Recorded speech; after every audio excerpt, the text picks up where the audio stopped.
नमस्कार विद्यार्थी मित्र, स्टडी विथ संगीत या यूट्यूब चॅनलवर तुम्हा सर्वांचे स्वागत आहे. मित्रांनो, आज आहे 9 एप्रिल 2026 आणि आपण बघणार आहोत आपले असे काही महत्त्वपूर्ण चालू घडामोडी जे आपल्या महाराष्ट्रातील सर्व एक्झामसाठी अत्यंत महत्त्वाचे ठरणार आहे. तर मग सुरू करूया आपण आपला प्रश्न क्रमांक पहिला आहे, भारताने अलीकडेच कोणत्या देशाला मागे टाकून सौर आणि पवन ऊर्जा उत्पादनात जगातील तिसरा सर्वात मोठा देश बनण्याचा मान मिळवला आहे? तर बघा, याच्यामधून आपले उत्तर ठरणार आहे ऑप्शन ए, जर्मनी. बघा, भारत आता जर्मनीला मागे टाकून तिसऱ्या क्रमांकावर आला आहे. बघा, सध्या सौर ऊर्जा आणि पवन ऊर्जा निर्मितीमध्ये चीन हा बघितला तर पहिल्या क्रमांकावर, तर अमेरिका हा दुसऱ्या क्रमांकावर आहे. आणि बघा, याच्यामध्ये भारताचा वाटा बघितला तर हा एकूण वीज निर्मितीमध्ये पवन आणि सौर ऊर्जेचा वाटा हा सुमारे 10% वर पोहोचला आहे. तसेच आपण बघूया भारताचे इतर इंडेक्समध्ये कोणत्या क्रमांकावर आहे. बघा, भारत हा रिस्पॉन्सिबल नॅशनल इंडेक्समध्ये 16व्या क्रमांकावर आहे, तर हेनले पासपोर्ट इंडेक्समध्ये 80व्या क्रमांकावर आणि ग्लोबल हंगर इंडेक्समध्ये 102व्या नंबरवर, तर लोकसंख्येमध्ये चीनला मागे टाकून पहिल्या नंबरवर आला आहे. तसेच बघा, अर्थव्यवस्थेमध्ये बघितलं तर भारत कोणत्या क्रमांकावर आहे? 4थ्या क्रमांकावर. आणि लष्करी ताकद म्हणजे सैन्य शक्तीवर याच्यावर पण 4थ्या क्रमांकावर आणि क्षेत्रफळामध्ये 7व्या क्रमांकावर आहे. प्रश्न क्रमांक दुसरा बघूया. Power grid corporation of index लिमिटेडच्या अध्यक्ष आणि व्यवस्थापकीय संचालक म्हणून कोणाची नियुक्ती करण्यात आली आहे? तर बघा, याच्यामध्ये आहे ऑप्शन सी, बुरा वंशी राम मोहन. आपले उत्तर अगदी बरोबर ठरणार आहे. बघा, 1 एप्रिल 2026 रोजी बुरा वंशीराम मोहन यांची power grid corporation of India याच्या अध्यक्षपदी निवड झाली आहे. त्याच्यानंतर बघा, पॉवर ग्रिड ही भारत सरकारची एक महारत्न कंपनी असून ती देशातील वीज वितरणात महत्त्वाची भूमिका बजावते. त्याच्यासोबत बघूया आपण इतर महत्त्वाच्या नियुक्त्या ज्या आपल्या एक्झामसाठी अत्यंत महत्त्वाच्या आहे. याच्यामध्ये बघा, चंचल कुमार यांना माहिती आणि प्रसार मंत्रालयाचे सचिव म्हणून नियुक्त केले आहे. त्याच्यानंतर आहे सुदर्शन पटनायक, हे भारतीय जनगणनेचे 2027चे ब्रँड अँबॅसिडर म्हणून नियुक्त केले आहे. ते वर्ष 2026-27 आहे. ठीक आहे. त्याच्यानंतर बघा, विभा मेहरा हे भारतामधील नोकिया कंपनीची मॅनेजर बनली आहे. त्याच्यानंतर आहे मिग आंग हाईंग हे जे आहे म्यानमारचे नवीन अध्यक्ष म्हणून नियुक्त झाले आहे. त्याच्यानंतर आहे उचल न्याम ओसर, हे जे उचल न्याम ओसर आहे मंगोलियाचे नवीन पंतप्रधान म्हणून नियुक्त झाले. त्याच्यानंतर बघा, तुकाराम मुंडे हे आपत्ती निवारण विभाग याच्या ते सचिव निर्माण झाले.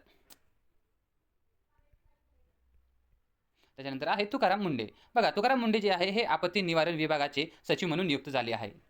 तसेच बघा, विक्रम यादव हे नागरी विमान वाहतूक याचे काय बनले आहे? महासंचालक बनले आहे. त्याच्यानंतर प्रश्न क्रमांक तिसरा आहे, बघा, जेरुसलेम जाहीरनामा हा सामरिक करार कोणत्या दोन देशांमधील सहकार्य संबंधित केला आहे? तर बघा, याच्यामध्ये आपले उत्तर ठरणार आहे ऑप्शन ए, अमेरिका आणि इस्रायल याच्यामध्ये काय झाला आहे? हा करार झाला आहे. बघा, हा जो करार आहे एकूण 10 वर्षासाठी झाला आहे आणि अमेरिका इराणसाठी आता अब्ज डॉलरसुद्धा खर्च करणार आहे. कशासाठी? तर सैन्य सुरक्षेसाठी. तसेच बघा, या कराराला जेरुसलम नाव देणे हा एक राजनैतिक उद्देश आहे. अमेरिकेला असे दाखवायचे आहे की हा जो जेरुसलम आहे याच्यावर अप्रत्यक्षपणे आता पण इस्रायलचा अधिकार आहे, पण याचा अनेक अरब देशांना विरोध आहे. तसेच बघा, हा अमेरिका आणि इस्रायल यांच्यातील एक धोरणात्मक करार असून यांच्यामध्ये इराणच्या संरक्षणासाठी अमेरिकेने वचनबद्ध दर्शविले आहे. आणि बघा, पहिल्यांदाच अमेरिकाने हा करार लिखित दिला आहे. तसेच बघा, इराणच्या वाढत्या प्रभावाला रोखणे आणि पूर्वेत शांतता राखणे हा या कराराचा काय आहे? मुख्य उद्देश आहे. त्याच्यानंतर प्रश्न क्रमांक 4 बघूया. भारतीय लष्कराची तुकडी सायक्लॉन या संयुक्त विशेष दलाच्या सरावासाठी कोणत्या देशात रवाना झाले आहे? तर बघा, भारत हा या सायक्लॉन युद्ध अभ्यासासाठी इजिप्तला रवाना झाला आहे. आपले उत्तर काय आहे? ऑप्शन बी, इजिप्त. तसेच बघा, इजिप्तला मिस्रसुद्धा म्हटले जाते. बघा, हा जो सराव आहे हा वाळवंटी आणि शहरी भागात विशेष मोहीम राबवताना दोन्ही देशांच्या लष्करी दलांमध्ये परस्पर समन्वय वाढवणे हा याचा उद्देश आहे. तसेच बघा, याच्यामध्ये भारतीय लष्कराच्या पॅराशूट रेजिमेंटमधील 25 जवानांनी भाग घेतला आहे आणि ते इजिप्शियन विशेष दलासोबत प्रशिक्षण घेणार आहे. तसेच आपण भारताचे इतर काही महत्त्वपूर्ण युद्ध अभ्यास बघणार आहोत. सायक्लॉन हा भारत आणि इजिप्तमध्ये होत आहे. त्याच्यानंतर बघा, डेझर्ट सायक्लॉन हा भारत आणि UAE मध्ये होतो. बघा, या दोनमध्ये कन्फ्यूज होऊ नका. हा सायक्लॉन आहे तर UAE सोबत जो होतो तो डेझर्ट सायक्लॉन आहे. तसेच बघा, गरुड शक्ती हा जो गरुड शक्ती अभ्यास आहे हा भारत आणि इंडोनेशियामध्ये होतो. तर खंजर हा भारत आणि किर्गिस्तानमध्ये युद्ध अभ्यास केला जातो. आणि त्याच्यानंतर आहे काजिद हा भारत आणि कझाकिस्तानमध्ये. तर एक्वेरिन जो आहे हा भारत आणि मालदीवमध्ये युद्ध अभ्यास केला जातो. तसेच बघा धर्म गार्जियन, वीर गार्जियन हे भारताचे जपानसोबत युद्धाभ्यास आहे. आणि चीनसोबत बघितला तर चीनसोबत भारताचा हँड टू हँड युद्धाभ्यास केला जातो. त्याच्यानंतर आहे बोल कुरुक्षेत्र, हा भारत आणि सिंगापूरमध्ये, तर मित्रशक्ती भारत आणि श्रीलंकामध्ये होतो. आणि मैत्री हा भारत आणि थायलंडचा, तर वज्रप्रहार हा भारत आणि अमेरिकेचा युद्धाभ्यास आहे. त्याच्यानंतर आहे सूर्यकिरण, हा भारत आणि नेपाळचा युद्धाभ्यास आहे. आणि हा आहे संप्रीती. संप्रीती बघितली तर भारत तसेच बांगलादेश यांच्यामध्ये हा मिळून युद्धाभ्यास केला जातो. त्याच्यानंतर प्रश्न क्रमांक 5 आहे, कोणत्या राज्याच्या उच्च न्यायालयाने मसुरी येथील ओंकची झाडे तोडण्यास पाबंदी घातली आहे? तर बघा हे राज्य आहे उत्तराखंड. ऑप्शन सी उत्तराखंड आपले उत्तर अगदी बरोबर आहे. बघा उत्तराखंडमध्ये की नाही ह्या ओंकच्या झाडाच्या बल्कमध्ये कटाई होत होती. बघा उत्तराखंडमध्ये ह्या ओंकच्या झाडाची बल्कमध्ये कटाई होत होती, पण निसर्गावर परिणाम होऊ नये याच्यासाठी उत्तराखंड न्यायालयाने या झाडांना कटाई करण्यास बंदी घातली आहे. उच्च न्यायालयाने मसुरी आणि आसपासच्या परिसरातील ओंकच्या झाडांच्या तोडणीवर पूर्णपणे बंदी घातली आहे आणि प्रशासनाला कडक देखरेखीसाठी निर्देश दिले आहे. तसेच बघा ओंकच्या झाडे भूगर्भातील पाणी टिकवून ठेवण्यासाठी आणि परिसरातील नैसर्गिक संतुलन राखण्यासाठी अत्यंत महत्त्वाचे असल्याने हा निर्णय घेतला आहे. तसेच बघा उत्तराखंडची राजधानी बघितली तर ते काय आहे देहरादून. देहरादून हे हिवाळी तर गेरसेख हे उन्हाळी राजधानी आहे. आणि इथले मुख्यमंत्री बघितले तर ते आहे पुष्कर सिंग धामी, तर राज्यपाल बघितले तर ते आहे गुरमीत सिंग. आणि उत्तराखंडची स्थापना बघितली तर ते 9 नोव्हेंबर 2000 मध्ये झाली आहे. त्याच्यानंतर नेक्स्ट प्रश्न 6वा आहे. प्रश्न क्रमांक 6वा बघूया. एप्रिल 2026 मध्ये दुबईचे क्राऊन प्रिन्स शेख हमदान भारताच्या कोणत्या शहराच्या अधिकृत दौऱ्यावर आले आहे? तर बघा हे जे प्रिन्स शेख हमदान आहे हे दिल्लीच्या ऑफिशियल दौऱ्यावर आले आहे. तसेच बघा नवी दिल्ली येथे त्यांनी पंतप्रधान नरेंद्र मोदी यांची भेट घेतली आणि परराष्ट्र मंत्री डॉक्टर एस जयशंकर तसेच संरक्षण मंत्री राजनाथ सिंग यांच्यासोबत संरक्षण आणि धोरणात्मक सहकार्य याच्यावर चर्चा केली आहे. तसेच बघा मुंबईत भेटीदरम्यान त्यांनी बिझनेस राऊंड टेबलमध्ये सहभागी होऊन प्रमुख भारतीय उद्योगपतींशी संवाद साधला आणि मुंबई शेअर बाजाराला भेट देऊन व्यापार सुदृढ करण्यासाठी भर दिला आहे. तर बघा यांनी दिल्लीमध्ये आपला अधिकृत दौरा केला, पण त्याच्यासोबत यांनी मुंबईमध्ये पण आपला दौरा केला आहे. प्रश्न क्रमांक 7वा आहे. शांतीस्वरूप भटनागर पुरस्कार विजेते थॉमस पुकार्ड हे कोणत्या क्षेत्रातील संशोधनासाठी प्रसिद्ध आहेत? तर बघा हे प्रसिद्ध आहे जीवशास्त्राशी. ऑप्शन बी जीवशास्त्र हे आपले उत्तर अगदी बरोबर आहे. बघा ते पेशीमधील मेम्ब्रेन विखंडन म्हणजे मेम्ब्रेन फ्युजन आणि पेशीच्या आवरणासाठी पूर्वरचना कशी होते यावर मूलभूत संशोधन करतात. त्याच्यानंतर बघा ते पुण्याच्या भारतीय वैज्ञानिक शिक्षण आणि संशोधन संस्थेचे प्राध्यापक आणि शास्त्रज्ञ म्हणून कार्यरत आहे. त्याच्यानंतर प्रश्न क्रमांक 8वा बघूया. खालीलपैकी कोण IPL मध्ये 200 विकेट घेणारे पहिले वेगवान गेंदबाज बनले आहे? तर याच्यामध्ये आपले उत्तर आहे ऑप्शन डी भुवनेश्वर कुमार. भुवनेश्वर कुमार आपले अगदी उत्तर बरोबर आहे.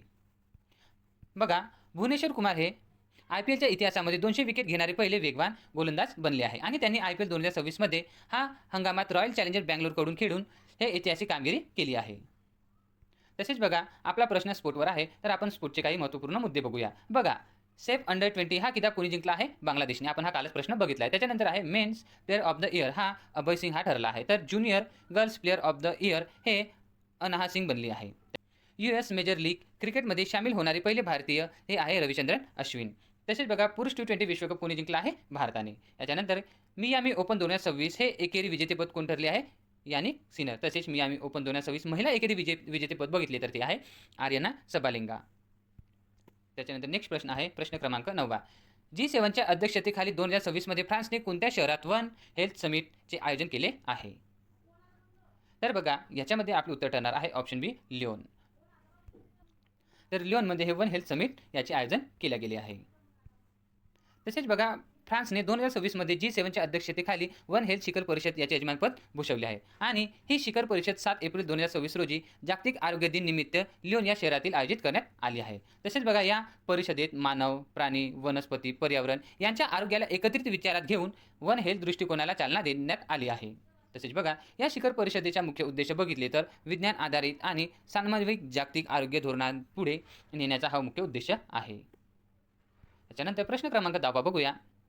नुकतेच एप्रिल 2026 मध्ये काँग्रेसच्या एका ज्येष्ठ नेत्या ज्यांची भारत सरकारमध्ये केंद्रीय मंत्री म्हणून कार्यरत केले होते त्यांचे निधन झाले आहे, त्या कोण आहेत?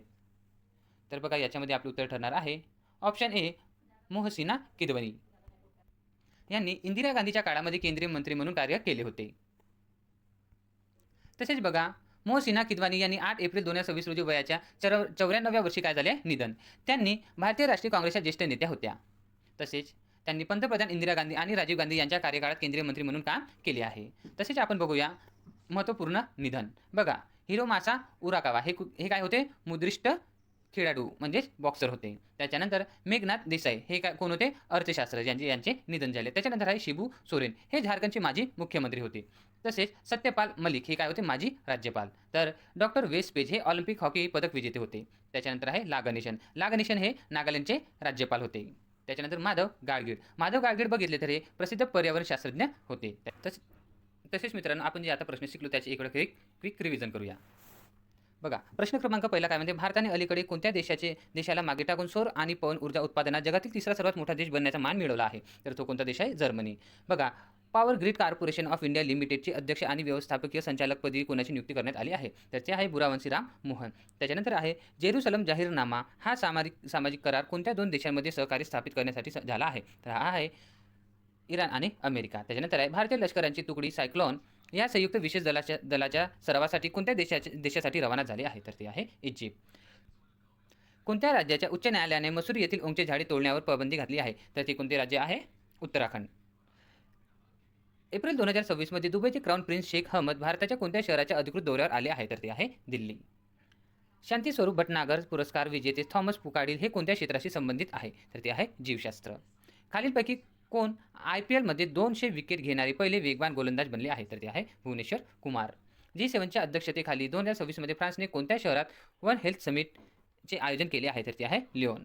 नुकतेच एप्रिल 2026 मध्ये काँग्रेसचे एक ज्येष्ठ नेत्या ज्यांनी भारतीय सरकारमध्ये केंद्रीय मंत्री म्हणून कार्य केले होते त्यांचे निधन झाले आहे. त्या कोण होत्या. तर त्या होत्या मोहसिन किदवाई. तर मित्रांनो हे होते आपले आजचे महत्त्वपूर्ण चालू घडामोडी जे तुमच्या एक्झामसाठी अत्यंत महत्त्वाचे आहे. आणि तुम्हाला क्लास कसा वाटला हे मला नक्की कळवा. आता आपण भेटूया पुन्हा याच टायमाला याच वेळी नवीन घडामोडीसोबत. धन्यवाद. जय हिंद जय महाराष्ट्र.